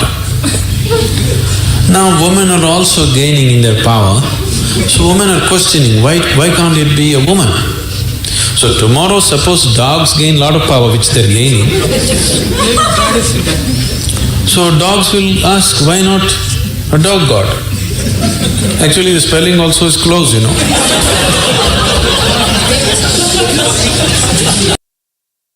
He seems to be closer than you, isn't it? So your idea of God is just an exaggerated version of yourself, isn't it? Your idea of God is just an exaggerated version of yourself. See, you are still not able to define yourself, isn't it? Whatever definition you put on yourself is not correct. Any kind of definition you put on you, it is not enough to describe this one. When this small piece of creation is like this, the source of creation, how are you going to put a definition on it? You cannot define it, you cannot understand it, you can only dissolve into it. You can experience it, you can never know it, you can't make knowledge out of it. Whatever knowledge you have about God is just pure nonsense, cultural nonsense. Depending upon which kind of culture you are in, that kind of God you have. It can only be experienced. Experience does not mean you can eat it or you can grasp it. No, you can experience only by dissolving in it. There is no other way. So, we are just looking for methods of dissolution so that we can experience something far bigger than ourselves. You are listening to Mutabaruka. This is Iamla Van Zandt, author of Acts of Faith, and you are listening to Mutabaruka. Hi, my name is Stan, and I've been watching the Black Power community for the last 100 years. I just noticed that you guys have been having some problems figuring out what to do about me. You see, I'm a cracker. Yeah, the white man. The guy that has been running the whole world for the last 2,000 years. Well, the reason that I stopped by, I've been watching you guys fight over gaining real black power, and thought I would give you a few pointers. Since we white guys have been running things since we invaded Africa, I figured I would lay out a blueprint to help you achieve your objectives. Might as well use a plan that works, right? Besides, it beats the backward, no progress, mistake repeating methods you people have been trying for the last 400 years. So I knew all of you needed some help. Especially after Barack Obama got into office. He's a great guy, but a black man in a white man's house ain't really saying much considering all the hell you people have been through. Don't get me wrong. In many ways I know you were happy to get at least one black into office. This is good when you want to run politics, but ruling the world is what we white folks specialize in. Have you ever heard of the Illuminati? Well, that is the kind of coordination you are going to need in the world. Okay, let's get started. Today, I am going to give you 3 things that we did to take over the world. You can use these too, and begin to gain real black power. Number 1. The first step to taking over the world is unity. I know you have heard of this before, but black people seem to really struggle with this one. You just don't seem to get it. You would rather fight against each other, instead of your enemies. This is bad business and you will never get true freedom doing things this way. Instead, do what we did to gain power.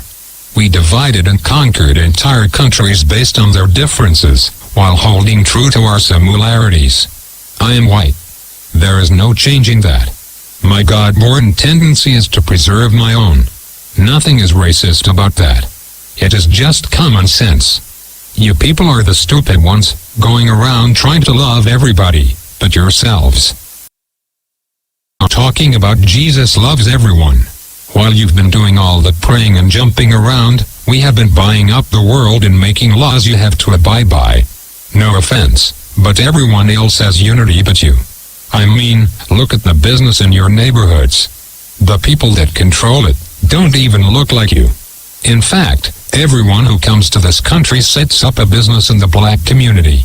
The Koreans, the Indians, the Chinese, the list goes on and on. Aren't you tired of letting these other people supply all of your food, nails, and weaves? The one thing they have that you don't is unity. Number 2. Once you get unity, you are going to need to get organized. When we took over the world, we had a plan in place. A goal. Since we whites make up a small percentage of the global population, we knew the only way for us to exist was to enslave non-white people. This was our global plan for white. But we didn't stop there. We organized a military force behind our goal and executed it to perfection. Killing men, women, and children across the globe with brute force. Whatever we needed, we just took it. And if blacks or Native Americans didn't like it, oh well. Remember, there are no rules in war. Our objective is to ensure survival. But you black people seem to think your economic hardships, social injustices, and high arrest rates just happened by chance alone. Never mind, we've worked nearly 4 centuries, day and night to keep you people exactly where we want you. On the plantation. Yeah. It's true. Let me tell you a little secret. Most white people are not going to tell you this. It's an old family secret we have kept pretty quiet about. And for good reason. You see, all that free labor my white ancestors got from your black ancestors, translated into a lot of you blacks were shafted out of the money that was due to you in exchange for a good job and education. But it was us whites who owned most of the jobs. Which brings me to my point. It's just another plantation. I say all of it to say, being organized is more than alignment, it is knowing the traps we have laid out for you. And then moving around them. Everybody knows but you blacks. That education will only keep you enslaved. It will only produce what it has already produced. A plantation worker is perfectly content, working and serving under another man's vision. You don't really think we are going to teach you to build a nation for yourselves, do you? If you were really educated, you would be able to solve your own problems. Problems like gang violence, poor economics and underrepresentation. Instead, you will continue to pass the notion of getting a good job down to your children. This will brainwash them to be just like you. And the cycle will repeat for generations. While we whites continue to run things at the top, your grandchildren will be celebrating the first black Catholic Pope. I know this has been long, so let's move to number 3. The third way to gain black power is the most important of all. It is this way because it deals more with your psychology than your conscious mind. When we took over the world, we decided to use the most dangerous weapon of all to subjugate the darker peoples of the planet. We used a combination of white supremacy, these people into complete submission. If a robber breaks into your house, rapes your family, kills your mother and father, then tells you that in order to go to heaven, you have to worship as God. If someone did that to me, then said that to be born again, I had to worship as God, I'd kill the bastard right on the spot. But you black people seem to have no problem worshipping the God of your enemies. Even worse is the fact that for all the praying that you have done, it seems like the God of the white man is just as racist as we are. Anytime you start believing in the God of your enemy, it pretty much means you're a complete Mustafargan to confront his adversary. This is a deep sickness because to believe the man who murdered your family is your friend is to believe that watermelons have gills. This kind of thinking lacks critical reasoning, a skill needed to defend territory and the minds of the youth. You even believe that Haiti, the only black, does any of them practice voodoo. You even go further and believe that it was God that hit Haiti with a 7.5 earthquake. You religious-minded blacks thought this about New Orleans too. Let me tell you the truth. We gave you this God because we knew by worshipping a white God you would subconsciously be worshipping us. That was a part of our plan, and it worked like a charm on the early slave plantations. We whites decided to perfect it, and have taken our gods all over the world to dark people. You see, we know that if we can get you to put down your God, and pick up ours, you will lose your real power. This is really effective for controlling a people. Practically, by doing this, you will never fight against us because subconsciously you would be fighting God. But that is why you cheer for a white Jesus to kill all the darkies down in Haiti and New Orleans. Meanwhile our harp machines can shake up more prime real estate for the oil companies. To follow the God of your enemies, you will never rule the world, because you will always have your allegiance with the white man, instead of your God, because you traded him in for a blonde-haired, blue-eyed hippie, whose name we took from the Greek god Zeus. So, let's recap. The top 3 things you need to do to rule the world, and to have black power is: Number 1, get some unity. Stop killing each other over nickel bags of weed and coke. You are basically helping to kill off your own army. Stop it and unite. Number 2, get organized. There is nothing worse than a bunch of rich rappers talking about gangsta and keeping it real, when all of them still work for rich white and Jewish men that pimp them for their talent.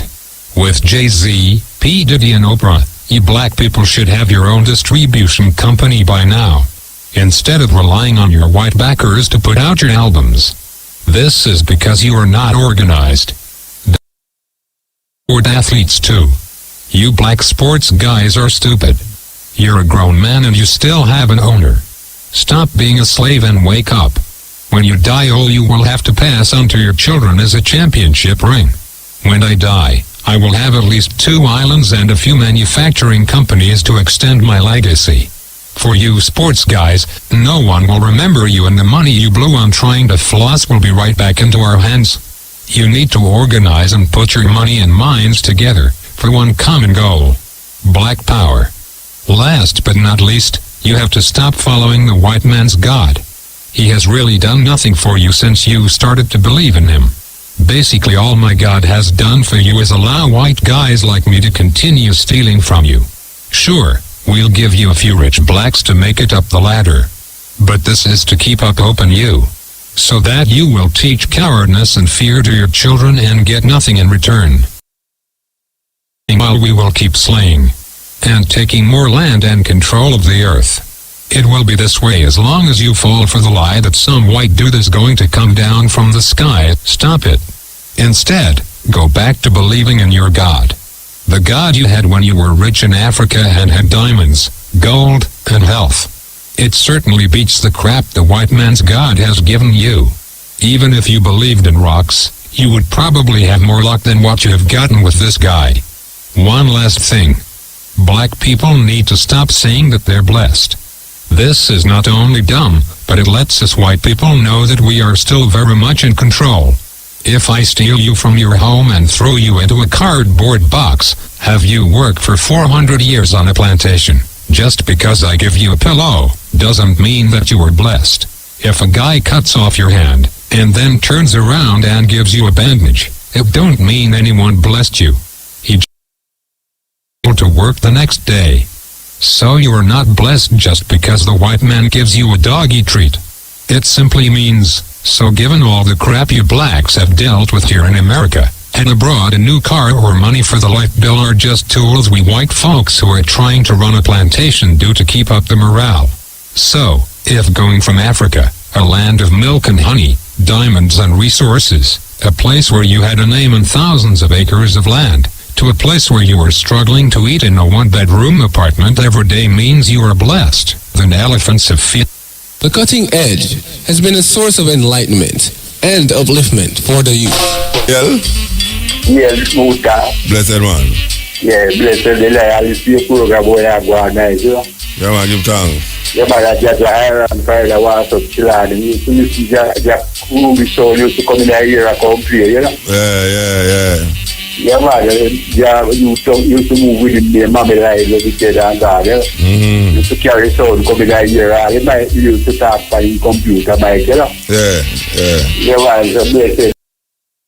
And then in America, all if you said here. Give thanks, man. So, you up yourself. When I try, we link up again here. I see. Hey, Yel Muta. Blessed man. Yeah, what is...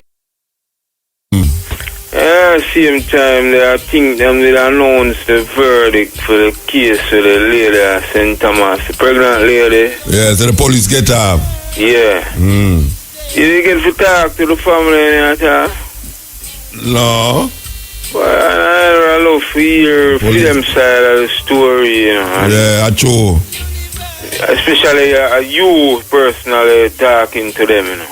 Yeah. Because I remember when it happened, you know. And the first time, trust me, it really grieved me. Yeah. I have to do some research. I realize in them time the Virgin them never did that tape the program. You understand? Yeah. And what really happened now, I want to know how come him get out. A man, he moved to the lady who was pregnant, moved to the sister, and the sister and him colleague them restrain him.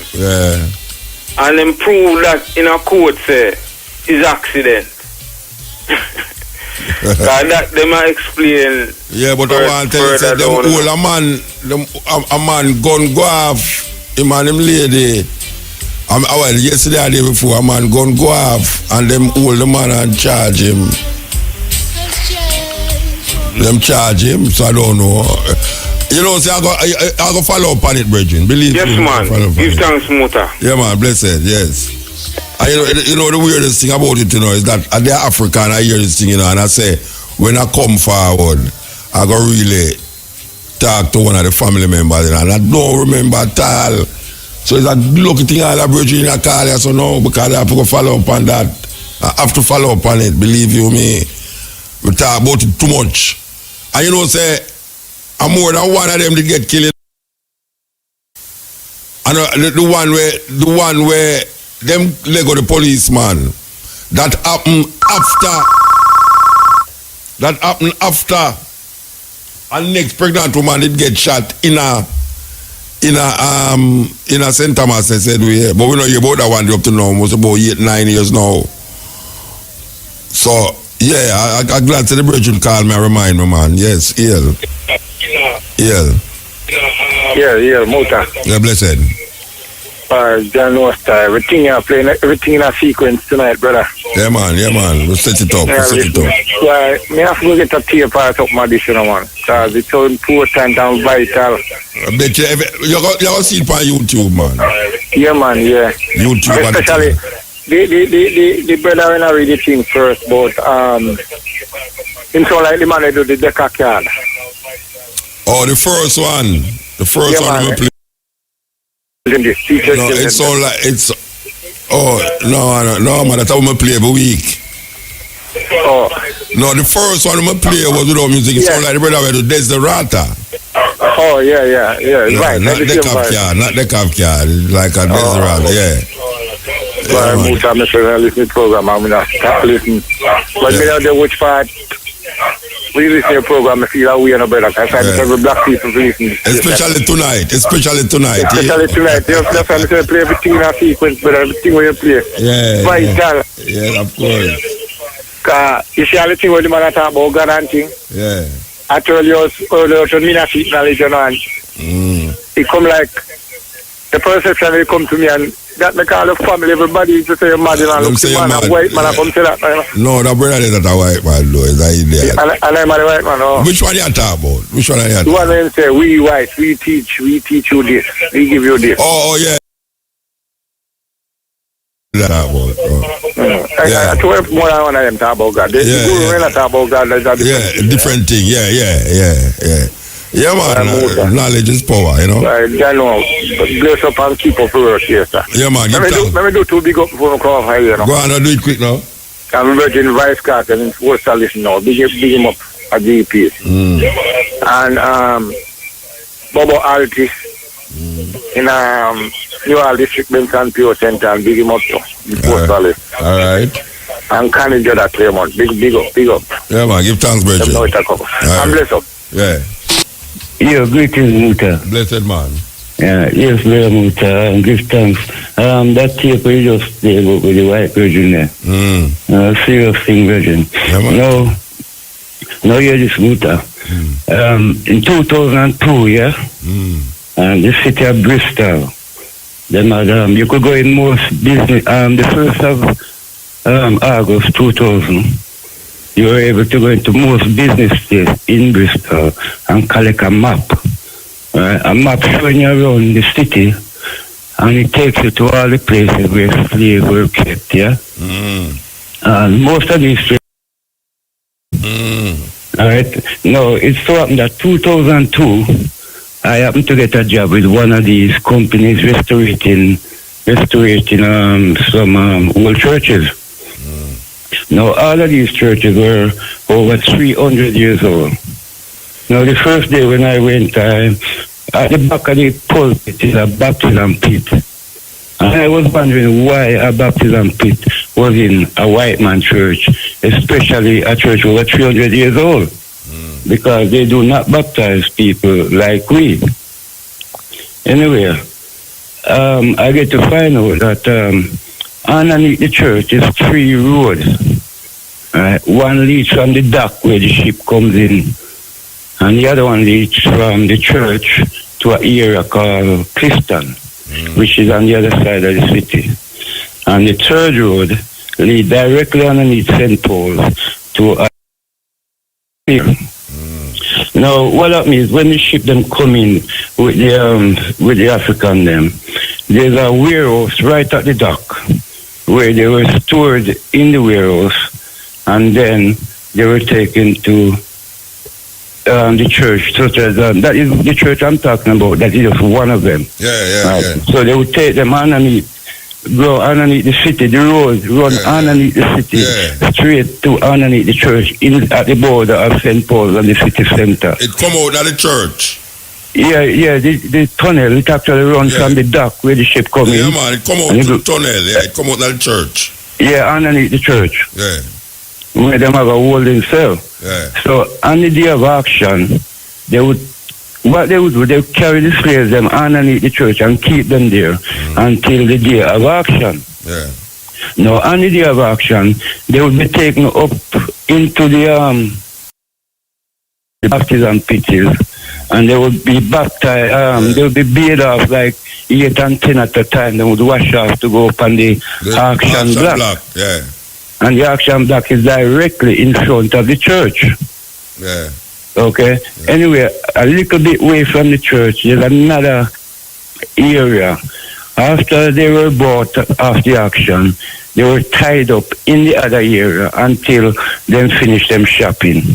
Then those that were taken to Clifton, that were going to Clifton, they would carry them underground up to Clifton.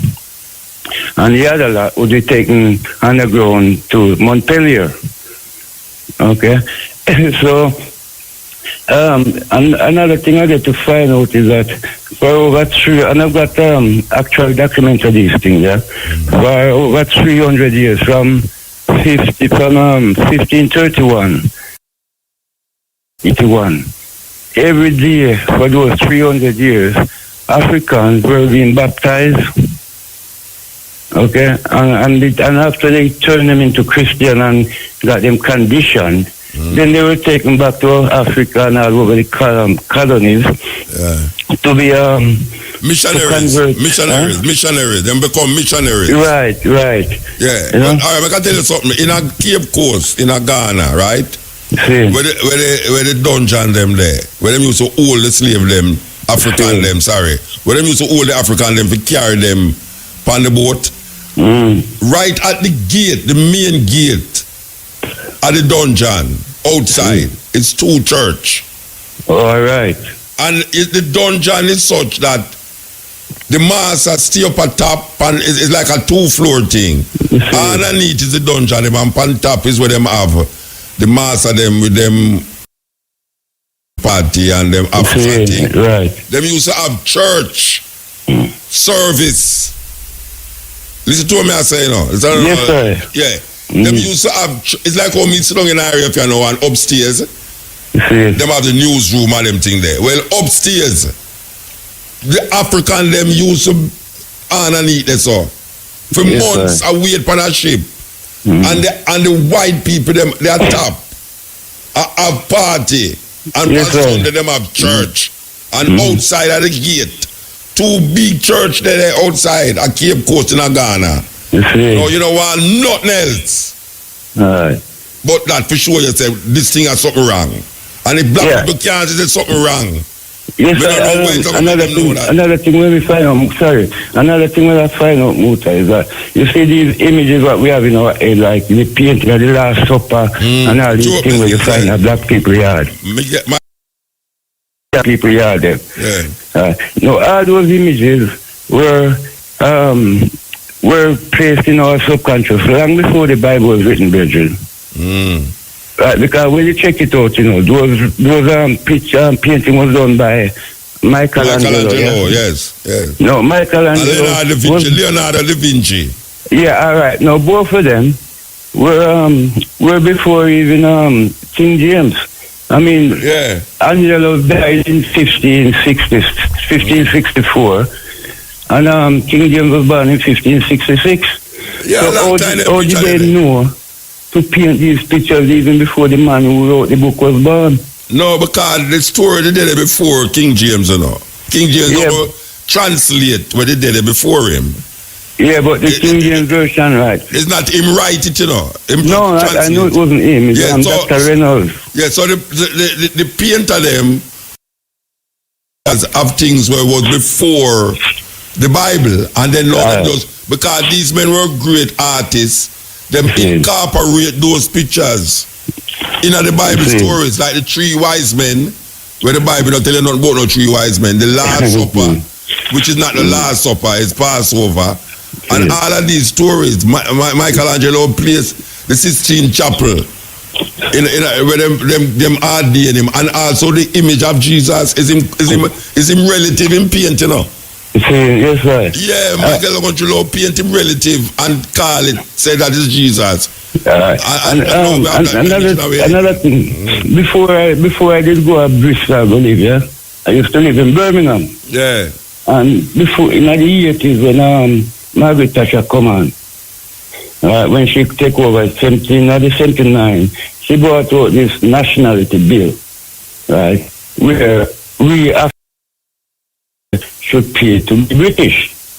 No, brethren, from the day when she said that on the TV, if I could push my hand through the telly and draw that out and dash it, no, brethren, because that is like, after them take it from a yard, right, after all these years. Yeah, but they might do worse than that now. They might do worse than that now. You know, see what they might do? They might do worse than that now, brethren. Yes, sir. That was a tip of the iceberg. All right. But where I did mention Birmingham, during those time when Thatcher come and them have only a strike. So people was on 3-day week. And I get a job with the council. And them sent me to work on a church, refer it in a church. And underneath the church is a big cellar. And it is flooded. So me pump out the water and a whole heap of books in some boxes. Whole heap of books, brethren. And me take them out. And the whole age, this were an agreed point among all people of discernment. And nothing remained but to set it up as a principal subject of mirth and ridicule. See? So, it is Digest dictionary.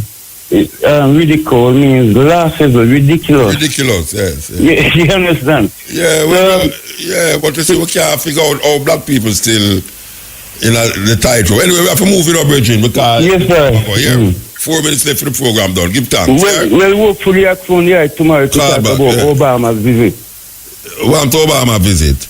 Well, he said something, when he come here, he said, Jamaica, one of his speech, he said, Jamaica means more to the United States, means more than just a country to the United States of America. So what you want to talk about in that? What kind of, because all this land tax and thing was this thing about Indians already them things that go on Indians set this up from them time there. Alright, sir, give thanks, yes.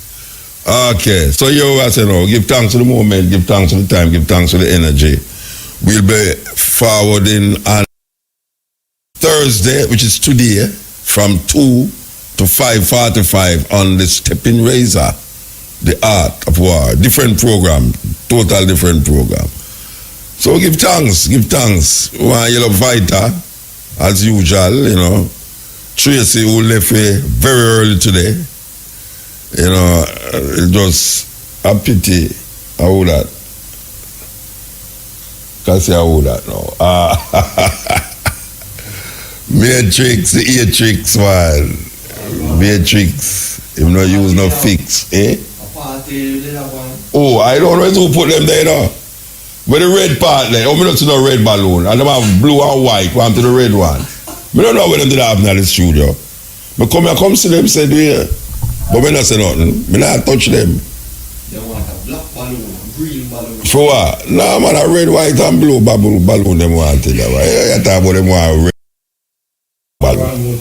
Yeah, you talk about them want red balloon, black balloon and green balloon. A red, white and blue balloon them want. You know what I'm saying? A red and white that. United States flag. It look like the red bus, which United States flag, barber shop. Barber shop colors. A barber shop colors.